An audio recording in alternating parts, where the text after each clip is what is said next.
Every club. Every day.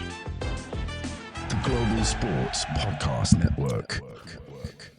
Hello and welcome to the Daily Brighton podcast, brought to you by the GSPN Global Sports Podcasting Network. Today, I am joined by the General, Jamie G. How are you, mate? Oh, I'm all good. Relieved I'm not on hosting duties and trying to look around for the players to play the intro and play the ads. Oh, well, that responsibility is falling into my hands today. I am Joseph Richardson, your host with the most. And today we are going to be previewing Brighton's fixture against Chelsea away at 3 o'clock on Saturday. Gera, how are you feeling about this game? Yeah, it's an interesting game, and I feel like it's one like many Brighton fans, like myself, have circled on the calendar as a game to look out for because there is some newfound animosity between the clubs ever since they started just stealing our players and ever since we just started charging excessive, way too expensive prices and they've actually paid them. I'm surprised no one actually went there this season or this summer. But yeah, it's a one that lots of Brighton fans have circled on the calendar and look out for every season in hopes of winning. It's like just below the Crystal Palace derby with me now. I think that because of this is all stem from Cucurella. I feel like it's actually his fault, to be honest with you. I'm not gonna lie, because I mean, we know that you're not a big fan of him. So. Just a bit. Right. Is there a man that's more hated in the footballing community as a whole than Cucurella? Bruno Fernandes, maybe Bruno Fernandes, I reckon. Maybe, yeah. But in this country, it's different now because obviously everyone didn't like Bruno Fernandes anyway. No one really cared about Cucurella, but then obviously because of the Euros, yeah, and the song, I don't think it's worked out very well for him since then. To be fair, but I guess he's a European champion. He was actually really good in the Euros. To be fair to him, he was very good. Which is a surprise to, I think, everyone, Yeah. Anyway, what we're going to get into today, we're going to talk about sort of just a match overview in the first segment. In the second segment, we're going to be talking sort of about the ways that we can hurt them. And in the third segment, we're going to be talking about how they can hurt us, or maybe vice versa. I don't know if I've got that order right, but it's basically the same thing, isn't it? So we were doing some stats, reviewing some stats. In the last 5 games, that wasn't a friendly that we fell for on the older foot mob. We have lost 3 and won 2. We've lost the last 3. I'm pretty sure. Was that correct? Mm-hmm. Just a fact check on that. Yeah. So, not necessarily a bogey team. Not necessarily a team that we were just going to roll over, but they're. Inconsistency is a word that we've been throwing around sort of in this, like in the little pre-game before we start recording, we've been throwing around inconsistency. Do you think that the inconsistencies for us worry you a bit more than their inconsistencies, or do you feel like you don't really know what's going to happen because of how inconsistent both teams are? Yeah, I think that's a good way of putting it. But I would actually say they are probably more inconsistent than us because some games they look like unplayable. Like that West Ham game they've just played on the weekend. They absolutely dismantled West Ham. West Ham didn't really get a sniff. And every time Chelsea went forward, they looked like they could punish them. But then you look at the game before that, Monday Night Football, I believe it was, when they played Bournemouth, and Bournemouth should have won that, like, comfortably, really. They should have been a couple goals up at half-time, and then Chelsea got 1 goal, like, late on, and that was their only real chance that came from that game, if I'm not mistaken. This is where I get Chelsea fans sending for me saying they actually dominated that game as well. But then you look at the game before that, where they play Wolves, batter them 6-2. But then they also draw the week after to Crystal Palace. It's like, what? How good is this team? Who knows? And does the manager even know? Do you know what? I was I was with Blessings yesterday, and we just happened to sort of like go on to the sort of just talking about Maresca. And we were saying about how, in fairness to him, considering what he was stepping into in terms of there's so many players, how are you going to manage that sort of? How are you going to be able to manage all those players? And there's so many players that are probably too good to sit on the bench. I mean, we saw it last night in Nkunku scored a hat-trick against Barrow. Poor Barrow. They've probably thought, oh, this is going to be such a good little like experience to us. And then they've seen Nkunku, João Felix, like I think Neto started as well. Yeah. And you're thinking, I thought we're going to be playing the B team here, but I'm looking at like £400 million worth of talent just on in their reserves. But I think he's very cutthroat, and I do think that is. I've kind of liked the way, as much as I hate Chelsea, I kind of like the way that he has sort of approached in terms of the media and stuff like that. Yeah, I mean, the team that they played against Barrow, that just isn't a B team. Their squad depth is crazy. That is good enough to be a decent Premier League team. Yeah. But the thing is, when they've spent that much money, you'd expect it to be that good. Like, they've spent £1.2 billion since Todd Bowley's come in over the last 3 seasons. I should hope their bench is decent. If their bench loses to Barrow, that club needs to fold. I think that for us, it's a thing of like, we're going to go into the game. You don't really know what sort of players they're going to put out. And to be fair, I think Malo Gusto played in the game last night, so he'll be back, because one of the things that I was going to say further on down the episode is that I would hope to expose Disasi, who's been playing in that sort of right back position. I would love to see that against someone like Matoma. But they seem to be getting players back. We're never going to see Reece James again, so we're just gonna talk about Malo Gusto. But you never know what sort of Chelsea's going to turn up, and at the moment, you also don't really know what version of Brighton's going to turn up. Yeah, so. My thing with Chelsea, and you mentioned about their depth as well, it's who is actually going to play for them, because like they've got, and Maresca outlined it a couple game weeks ago of who he's got and where he sees people in each position. The only one that you can be 100% certain of playing is Cole Palmer, and then probably Jackson up top. And probably Caicedo, I think. Yeah. And I guess the 2 centre mids, but like the winger positions, question marks. Like, are they going to play Madueke? Are they going to play Pedro Neto? Are they going to play Sterling? Are they going to play Sancho? Like, who's actually going to play? Sterling plays for Arsenal. Oh yeah. See, there's so many of them. So many. I'm losing track. You don't know who's come or gone, to be honest. I think for them, it's the wingers. The wing position is whoever's playing well. Just go, and because Mudryk, I mean, he's crap, isn't he, really? Yeah. It's a bit of a shame, actually, because I feel like there was a player in there. But I feel like his confidence is so shot that it's just too far gone. Madueke, I mean, he goes to places, he says that the place is quite bad in Wolves, and then he goes and scores a hat-trick. So. Yeah. I don't know. You generally don't. It's hard to preview a game where you don't really know what is. You don't.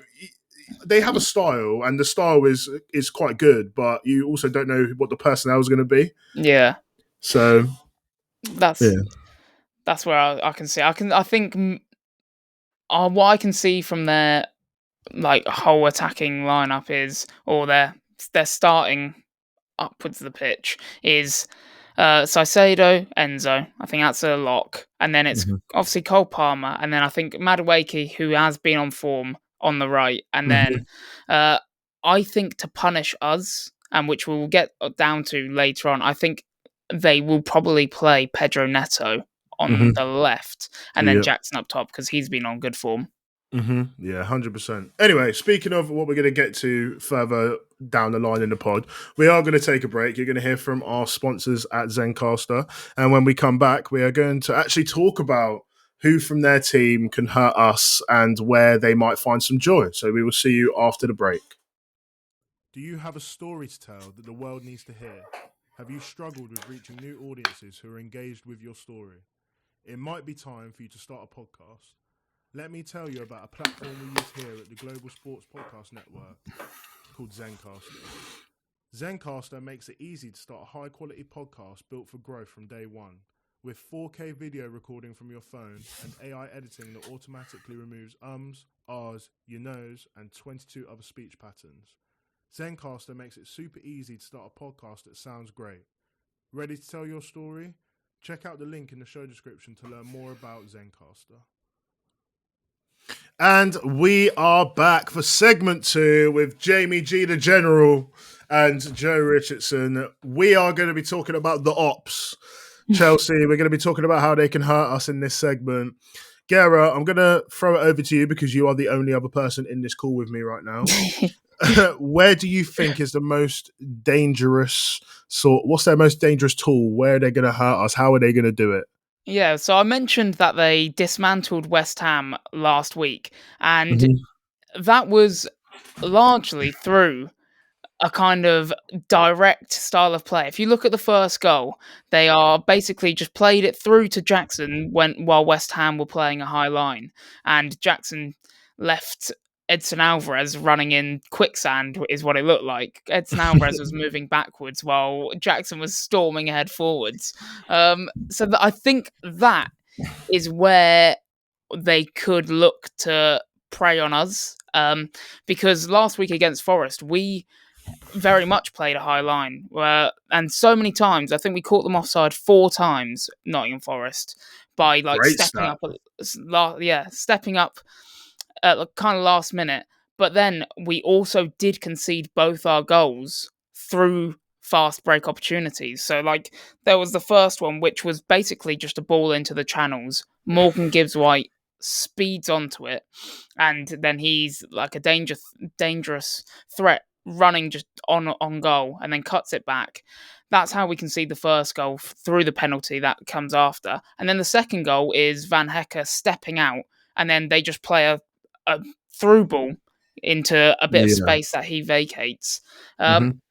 So I think that goal actually reminded me a lot of the Chelsea goal that they scored against West Ham, in terms of just seeing that space is open and then playing it through to, which was Jota against Forest, but Jackson for Chelsea against West Ham. So I think that is where I fear they could get some joy. If they do play those through balls and they do try and target, let's say, Lewis Dunk with his pace or Veltman with his pace in behind, that's where I kind of worry. But I don't know about you. To be honest, I think for what you've just said, I'm just going to I feel like I'm going to elaborate a little bit more on it. So with Nicholas Jackson, I feel like a lot of rival fans don't think that he's good. And I would like to be fair, I will give any player apart from Bruno Fernandes and Cucurella their flowers in terms of what I think. Yes, he was not great with converting big chances, but his movement is very, very elite as a striker. He finds the right runs, making them at the right times. He'll run the channels. He'll run ragged centre-backs. And I don't think that, like your point of what you said about where they can hurt us, I think because I'm a bit worried about him sort of peeling off onto Veltman and Dunk's side and sort of finding, if Veltman does play, but if sort of finding that space in there and running that channel until if Veltman starts focusing on trying to cover Dunk or Dunk goes over to try and cover for Veltman, I feel like it leaves loads of space for either Pedro Neto or for Cole Palmer if he was to float into that left half space. And I think that's a big issue. So what I want to ask you, piggybacking off of that, is obviously we've played Nottingham Forest and I think they might lead the league in fast breaks and stats like that basically weren't stats about 2 years ago, but now we've got fast breaks like it's the NBA. But so they obviously lead the league in like fast breaks. But you would say on paper they probably don't have the personnel to sort of really punish you on those fast breaks, which they've obviously proved is not true. But with players like Enzo and Caicedo and Cole Palmer, I feel like you need to, that ball on the outlet needs to be good in able to be able to punish a team. Yeah. Do you think that we would benefit from maybe conceding possession a little bit to sort of stop the amount of times? There's always going to be transitions that lead to chances in games. It doesn't matter who you're playing, really, unless you're playing the Arsenal bus. That I don't know about what was going on there, but I don't know if that's, you probably wouldn't see it in that game. But do you think that maybe we could maybe benefit from not pressing up on them? This is where it's quite interesting of how I wonder how it will both pan out. I think both teams are in the top 5 for possession-based stats, or I think Chelsea, we're third. Brighton are third and Chelsea are fifth, I think. Fifth. Or maybe sixth. I'm not sure. Yeah, well, so I think both teams have kept more possession anyway than their opposition throughout most games. So I think this is where it's quite interesting, is who's going to hold the ball more often, like in this game? Who's going to dominate possession? Or will it just be a complete 50-50 battle and a battle in the trenches in midfield? Like just trying to stop those, just pressing midfielders to try and stop them from playing those passes through, which is what we worry about. I think the key is to get on top of Cole Palmer. Obviously, mark him tight, and that's most of their creativity gone, because Caicedo, I wouldn't say is the most creative. He's just pure bulldozer in the middle. And then Enzo, he has his moments. Yeah, he is technically very good, but I wouldn't say he's a playmaker type. I think he's just a dictate the play, control the flow of the game, and then sometimes deliver a second pass that will go to the pre-assist, since we like the pre-assist. That's where I think Cole Palmer, he's the one that's capable of finding the Pedro Neto, the Maduekes, like running through on goal where they can actually be a threat.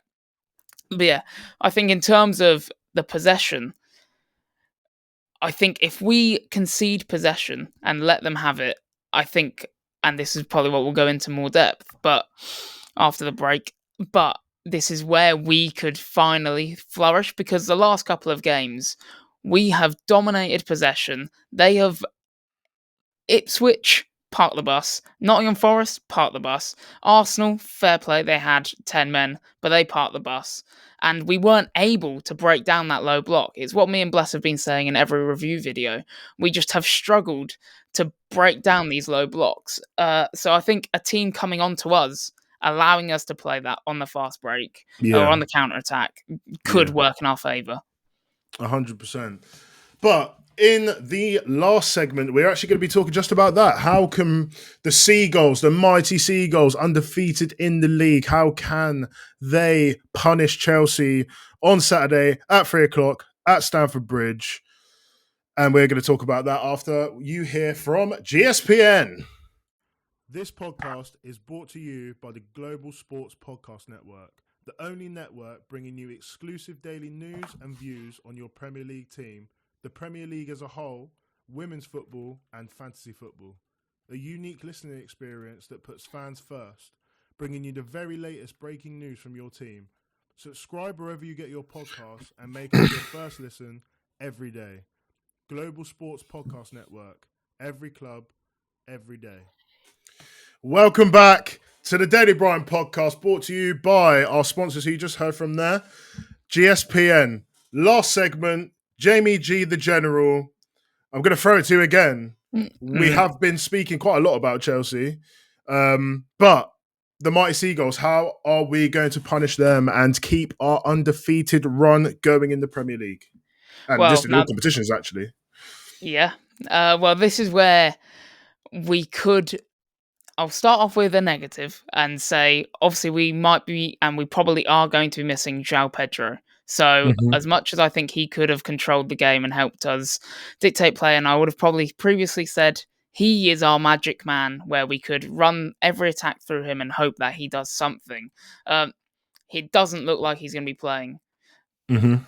But where I think, and I say it every week, Mitoma is the guy to just funnel the ball down. Last week against Nottingham Forest, he had an absolutely superb game down the left-hand side. He was direct. Just get him in space, and that's what I said to Bless. Just get him in space, running at defenders, and there might not be a defender or a fullback that can match up with his ability, like, or can defend him when he is running directly at them. He's too quick. He can go both sides, and he's got that burst of pace. He would just suddenly take off. And if he is against, fingers crossed, Axel Disasi, come on, that is surely where we get some joy. 100%. I can see it, and I feel like we've been in a situation where we've had to speak about the wingers quite a lot, because that is obviously it is our strongest sort of position in terms of obviously going forward and sort of the tools that we have. But what I'm actually going to do here is I'm going to propose a bit of a different option for this game. I think that the way that we can punish them the most is if we have someone like Belieber playing. Obviously, I am not Hertzler's best mate. He hasn't texted me saying who's going to play on the weekend. But I think if we can get him involved in him making those driving runs, I'd actually quite like to see swap him, because I imagine it's going to be Welbeck and Rutter again. I'd actually quite like to see them, because we spoke a lot about Welbeck dropping into João Pedro's position. I'd quite like to see Welbeck and Rutter sort of swapping the positions around. And when Belieber's driving forward, if he can sort of break that midfield line and get the Chelsea centre-backs to sort of come out a little bit, just to create little pockets for Rutter or Welbeck to drop into, so then he can outlay it to the wingers. And then once they've swapped around, so for example, Belieber drives forward and Wesley Fofana comes out, just an example. Wesley Fofana comes out, maybe just a little touch pass into another player who then plays it into Rutter, gets the ball out wide. Rutter has come inside and swapped with Welbeck, and then Welbeck's sort of open in the box for that little sort of just across the floor, maybe a tap in. I feel like being able to pull the Chelsea centre-backs and the full-back sort of around the pitch would be the way that space would open up quite a lot. I also think that this will be quite evident in transitions as well. I feel like that's probably the best way. They're all pretty accomplished defenders in their own right, but I feel like being able to, Wesley Fofana is quite mobile, but he also has basically played like 30 games since he signed for Chelsea. He's coming off the back of a really bad injury, so he's still quite rusty. If it is Malo Gusto, he's also rusty. So I'd like to see us take advantage of that. Yeah, and they've just brought in Tosin Adrabayo, who played against West Ham. I actually quite like him. He's for tall, free, physical. For free. I mean, that was a great signing from them, to be fair. And homegrown as well. Yeah. So there we go. I'm pretty sure he is homegrown. He's English. Yeah. So they get so many foreign export that you need to have some homegrown you don't know players which in one's there. which. Yeah, you need to get some homegrown players in there. So you can't just have all foreign players playing. But I'm be curious. I'm gonna ask you for a score prediction in 2 seconds. I'm gonna go with my score prediction first. And I normally predict a ridiculous result for Brighton every time. From this point onwards, I'm gonna be realistic, and I'm actually gonna say 2-2. I was actually gonna go 1-1 because I actually think it'll be a draw as well. I think. I mean, you just look at the stats. We are basically side by side on every stat you look at. I'm sure this game has got draw written all over it. the only thing I think it might go in their favour is that they are at home. That's the only kind of advantage they kind of have. I don't know how good they are actually at home, to be fair. To be fair, their last 2 wins in the league were away, I'm pretty sure. Yeah. I've looked at they've basically their 2 games this season. One of them against Man City, they lost at home. That's Man City though. And then convincingly. Crystal Palace, they drew at home, 1-1. So then they beat West Ham and they beat Bournemouth. Yeah. So, yeah, they're good. They're good away from home, but at home, I mean, again, you literally never know. But I feel like there's definitely goals to be had there, even though in terms of like XG conceded, I think we're 5th, but like in terms of not 5th most, but like we're technically like 15th, if you like. So I think that it's going to be a case of are we going to change the philosophy? Are we going to let them come onto us and then try and hit them on the counter, or are we just going to try and like brute force our own style of play? Which I'm not sure will actually work. I don't think it's worked in the last couple of games. I don't think he's had an answer for the Ipswich and the Nottingham Forest defence. I know we scored twice against Forest, but I mean the header and it was a set piece. So I don't know how much you can really look into that, but one of them wasn't from open play. Like we haven't looked convincing from open play. No. Like I said to Bless on the review pod, the cross in from Van Hecker to the Hinchelwood header is the most unlikely goal.